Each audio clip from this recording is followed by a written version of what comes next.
June. There we go. Parts 2 and 3 started there. Maddie, start us off, brother. 34. Everyone go to 34. This is one I wanted to do with you yesterday, but we just ran out of time.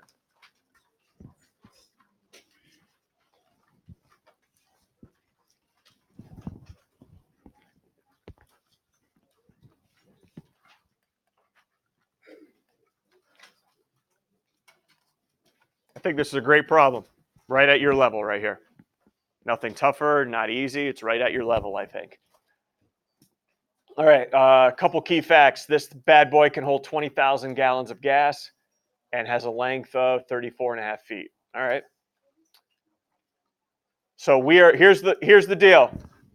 I need your help finding the length of this pole, not just the length of the pole, so it also fits one foot outside the tank. So not only the part inside, the pole inside, but also it's got to fit a foot above the tank. And we're given this conversion here. 1 cubic foot equals 7.48 gallons. So if we're doing cubic feet here, what are we going to have to find of this cylinder? Let's start this bad boy off with 19. What are we going to have to find if I'm given cubic feet? Volume. Give me the volume for me on the reference sheet if you need it. Pi r squared h. Got it.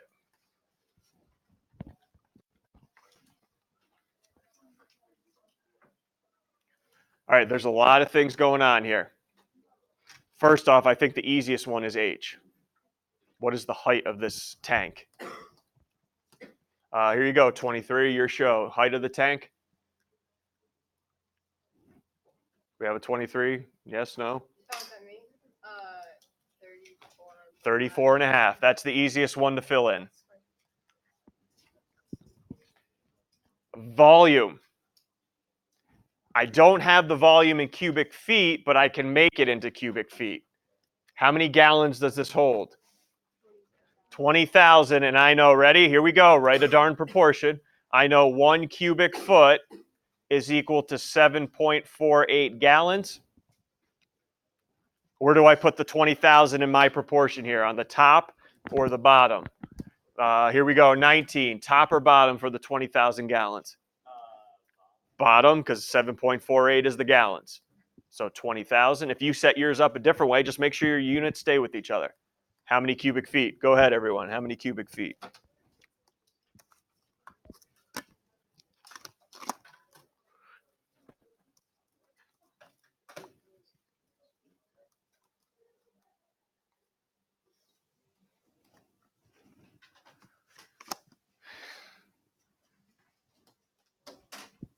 When you're ready, 26. How many cubic feet?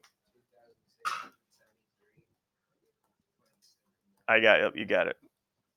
And thank you, Jack, for not rounding because you knew you weren't done with the problem yet. So there's your volume of the tank. So let's put that in for V. 2673.796791.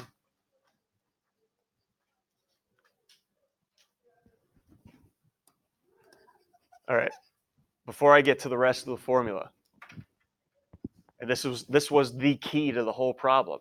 This part of the pole that's inside the tank, that's the what of the cylinder? Everyone see that? That's the same as this right here. That's the diameter.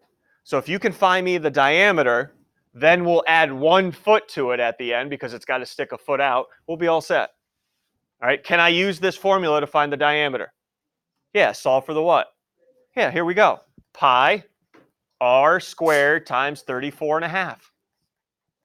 Let's solve for the radius now because I'm actually looking for the diameter in this problem. So what do you want me to do next? 16. What do you want me to do next here to get r by itself?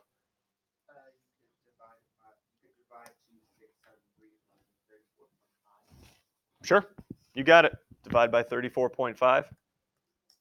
Could I also divide by pi? Yes. Could I divide by 34.5 and pi at the same time? Yes. Just be careful. If you decide to do that, have it in a fraction template or the 34.5 pi in parentheses. Okay, anytime you would attach a number to pi in the denominator, have parentheses or it's in a fraction template. All right, I'll let you guys go ahead, and my next question to somebody with the numbers is, what is R? Okay, so go ahead. I'll give you 30 seconds here to keep on dividing and taking the square root.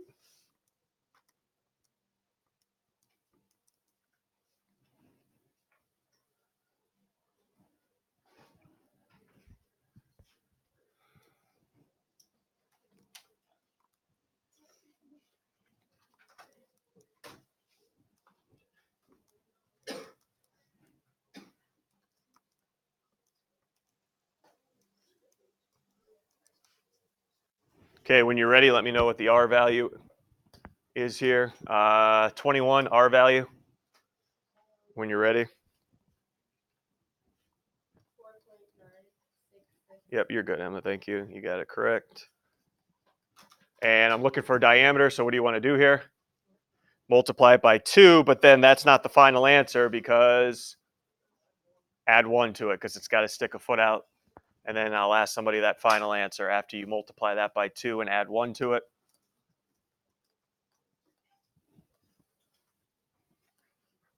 And what are we rounding to here? 1/10 of a foot. 1/10 of a foot.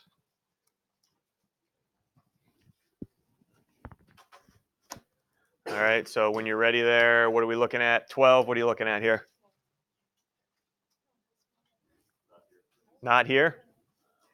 Thank you for letting me know.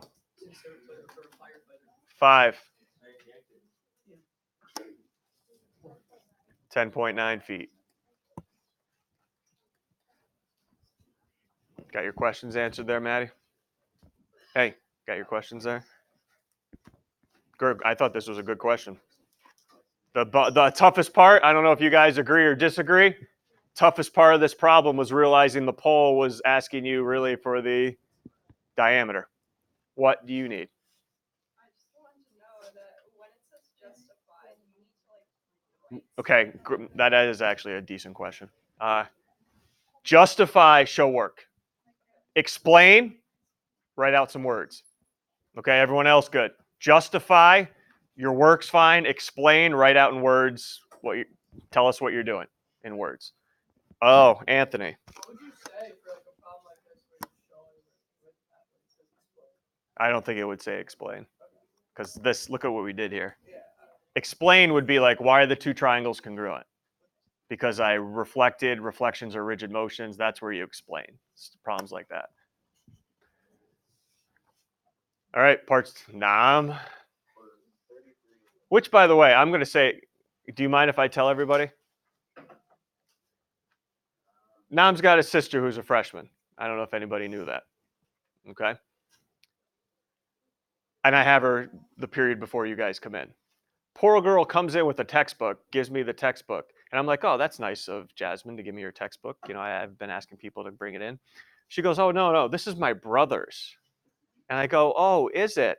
Well, you're not a butler, so let's place it in the mailbox up there so Nam can actually give it to me. Poor sister, making her do work. I have another question, a family question as well. I thought about this yesterday, not being weird or anything, but I just thought about this. Will there be a study session going on in the household? Just don't want to work together.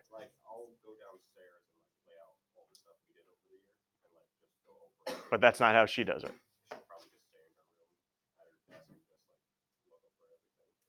Because you'd be thinking you're taking the same test, so you'd maybe combine powers. It's pretty powerful if you did, but okay. I was just wondering. Your question, Nam, yes. For the last step of 33 on the proof, did you say alternate interior lines in between triangles and find a parallel line? Which number? 33. Okay, I got to know how you did it to begin with here. So so you proved the triangle's congruent? Yeah. Okay, and then you said by CP/CTC what?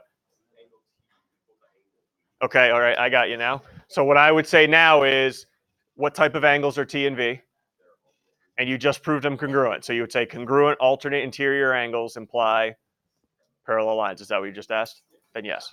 Yep. It's basically, we usually write parallel lines imply alternate interior. We just reverse it now. Yep. Reverse it. Other questions here, parts 2 and 3, before I get a couple multiple choice and you're on your own. Anything else? Does anybody want to reveal what they think they're going to get on this next Friday? I asked it. You're too late here, Emma. I'm asking my question here first. Anybody? You can be as boastful as you want, or people have been asking also about this whole curve business because from algebra it was so large and help you so much. That is not the case in geometry. The curve does not help you that much. Trust me, it does not help you that much. You're going to tell me, Mason, what are you going to get? A 7. Like 7, like after the curve? Probably would stay at 7. Yeah. You got like a 65. Like total points, or like that's your curve score? Like without the curve. A 60. Well, this test is out of what, 80 something, I think? 65%. Maybe a 70. It would go up to, maybe. It doesn't help you that much. It's not like the algebra one, which is a joke, which says, hey, there's 86 points on the algebra one, and if you guess 15 multiple choice, you've already passed. Like, it was a joke. It's not that helpful. Trust me, it's not that helpful. No. I heard that happens in science sometimes, but no. It'll either stay the same, Remy, or bump it up a few points. It won't bump it down. Anything else? All right, Emma. Yep, go ahead. 29. All right. We got a question on number 29. All right, on the question. All right, enough. The question on 29 was, how much do we have to write? All right, again, Anthony, here you go. Here's an explain one. So I need either out in words, or you could have gotten away with doing a statement's reasons for this. All right. Well, let me ask you, Emma, what's the main way we prove two triangles similar? Angle. So hopefully in your explanation, you showed why two pairs of angles are congruent. Okay? Yep. So so in this case, ABC and ACD, I would have said they both share angle A, and that ACB and ADC are right angles. They're congruent. Got to be similar, angle. Okay? So show me why both pairs of angles are congruent. And if you want to do this in a statement's reasons, that's fine too. Anything else here? Hi. How are you? Fine a couple seconds ago. Too harsh? Madeline, too harsh for week 40? I'm answering her question, Tom. Settle down. I'll get to you in a second. Did you have a comment or something? You sure? Okay. I'll with you in a second. Okay? Good? All right, here we go, Nika. On number 30, how do you do that without having it on a graph? What do you say to, I don't know, I'm just very lost. Yep, good question. Because when you say rotate, you can't give me a degree measure, right? Good, great question. All right, everyone go ahead. Let's go to 30.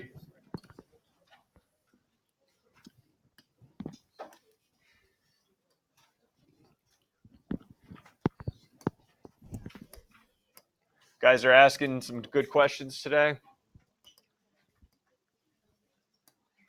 Yeah, this one was a tough one for kids to answer because, like you said, that wasn't on a graph, so you couldn't give me numbers. All right. It did say AB, AC, AD were at a sequence of transformations that maps it onto each other. All right. Well, I definitely got to rotate it, right? By the way, there's many different ways. I'm just going to do one of them right now. You definitely got to rotate them. Everyone who agrees with that, you definitely got to rotate it. So it's going to be a rotation. And because you're on a graph, we don't expect you to write a degree measure because that's impossible here. All right, but you could still tell me what you're rotating around. I would probably rotate around one of the points already on the triangle. So in this case, all right, let's rotate a rotation around. I'll just pick C here. You could do any of them, though. So a rotation around point C. Now, here's what I would write now. How far do we want to, you still have to explain how far you need to rotate it, even if you're not giving an angle measure. So I want to rotate this around point C. Where would side AB match up with here? FD. So I at least want to say something about, all right, AB and FD, they have to at least be parallel. Okay, I want it rotated until AB and FD are parallel. Yes, Emma? AB and DE? Okay, sorry. Thank you. AB and DE then are parallel. Thank you for catching that. So rotation around point C until AB. And again, I'm just picking AB. All right, I'm just picking AB because I'm rotating around point C.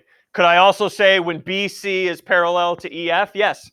There's a lot of different combinations I could do here, okay? So rotation around point C until AB is parallel to ED. All right, so I've rotated it around now. Then what do I need to do? Because it's not on top of each other yet.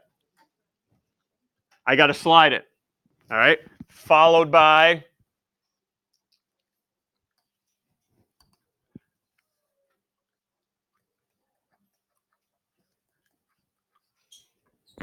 a translation. And now here's what you want to do here, because you can't go right to, up to, whatever, right? Match up one of the points now. So take any point right now. So we rotate it around C, right? So a translation that maps C to what? What would C have to match up with? F. Now, is this the only way? No. You could have rotated around A or B. You could have said that maps B to E here. Just something, you're getting the point across that you're rotating it until a certain point and you're translating it so these two match up. Okay? Yeah, that one was a tough one. Anything else? Thomas, your question. Sorry, sir. Right to you. Yes, number 29. Could we actually do it in entirely free form Statements, reasons? Yeah. without any other words? We just solve it. Statements, reasons. Is that what you're asking me? Statements? Yes, you can do the statements, reasons. Okay. 2-column proof. That's fine, because you're still writing out in words, which satisfies the explain directions. Okay? Anybody else? Anthony, sure. If this one to say that angle ACB is a right angle, what would you say for the reason? Right triangles have right angles. It says it's a right triangle, so right triangles have right angles. Definition of a right triangle. This would be fine too. Yep. Anything else here? Matt? Number 27. 27. Is this just so we don't have to get to the multiple choices or what here? I mostly not how to explain it, but I can understand why it was wrong to use Cavaliere's. It says this is the one I've been talking about. Use Cavaliere's principle, and that is in your cold hard fact sheet. What does Cavaliere's principle say? If you have a solid that's got the same height, 14 and 14, and the same base area, which it would. I know there's 8 here, but you're still doing 1/2 5 times 8.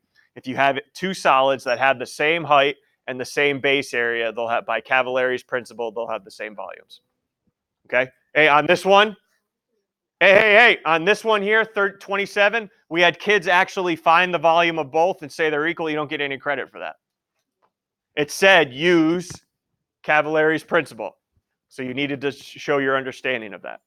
Okay, so a lot of kids, a ton of kids, just found the volume of both triangular prisms, said they were equal, didn't give any points. You got to use this, all right, which is on your cold hard fact sheet, all right, if you want to review that before next week. All right, I'm going to the multiple choice and a couple multiple choice in this exam. Number two.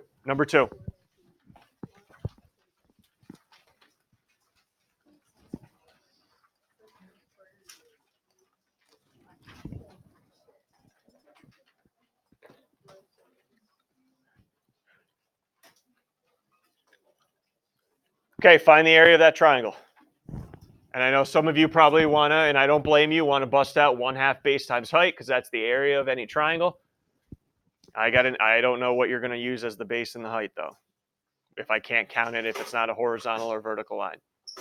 Anybody remember how to attack it if I can't just fill in actual number values here? What do I want to draw here? Remy?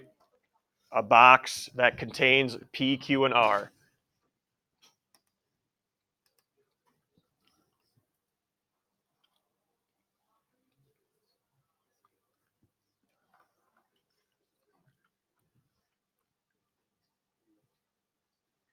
All right, here we go.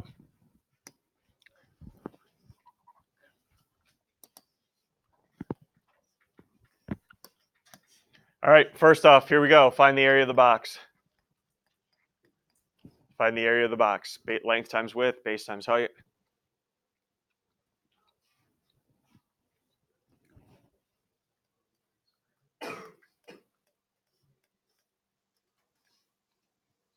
What do I have here? 1, 2, 3.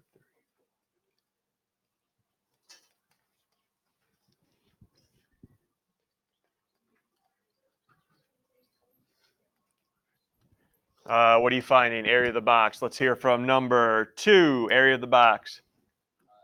80. Yep, 10 by 8. How many triangles did it form inside? 3 triangles. I'll label them 1, 2, and 3 here. So let's find the area of triangle 1 first, that top right one. So now you're doing 1/2 base times height.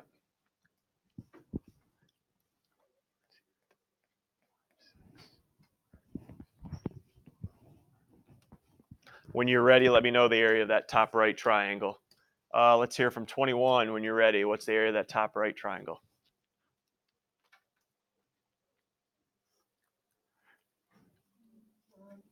$24. Yep, 1/2 of 8 times 6, everyone. 1/2 of 8 times 6. Let's go to triangle 2, which I'm calling the bottom left one now. Bottom left triangle.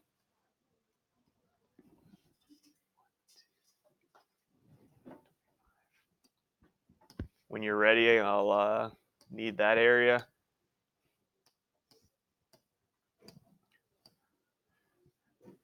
$17 when you're ready. 25, yep. 1/2 of 10 times 5. And then finally the tiny one, bottom right. Area of that triangle.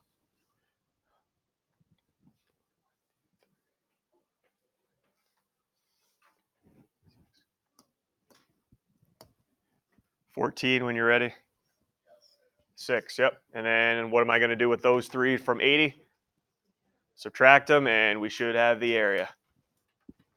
What is that? 30, 55, 25. Mason? So if the base of and the height of that triangle are their slopes are negative reciprocal, If you notice that, yes. would we be allowed to just Use distance formula? Yep. All right, you better check that it's a right triangle first, though. Okay, better check. Anything else from you guys there? All right, good job. I'm going right to the next one, 3.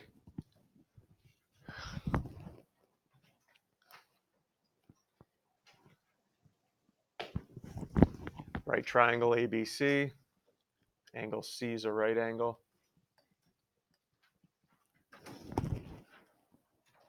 Cosine of B is 5/13. What else has to be 5/13?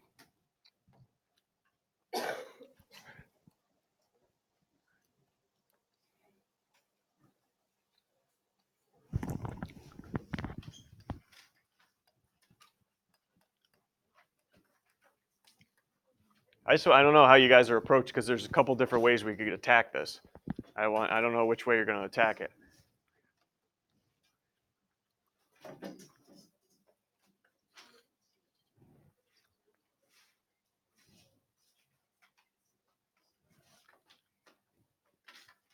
Nico, what's up? Isn't it sine of A because it's the two acute angles? What do you know about angle A and B up here? If I add them together, what do they add to? A and B, they add to 90. So you know the sine of one of them is equal to what? The cosine of the other one, right? So in this case, it would be sine A. Anybody doing this? Adjacent over hypotenuse. And then doing 5 here, 13 here, adjacent over hypotenuse, and then going through these and figuring out which one else is. You can also do it that way. Perfect. All right, gets the darn job done. All right, and then I think I got one more, and then you're on your own. 6. Seems like every day we talk about this when I dilate a line.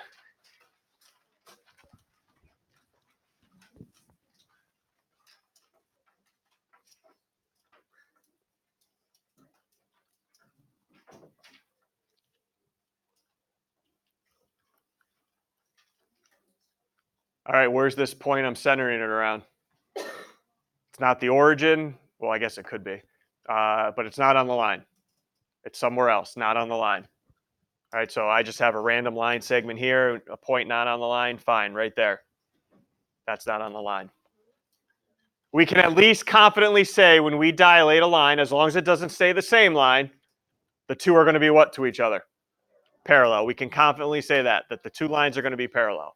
Now the question is this one going to get bigger? The new line, is it going to get bigger or smaller if I dilate by 2? Well, ready? Let's answer this question.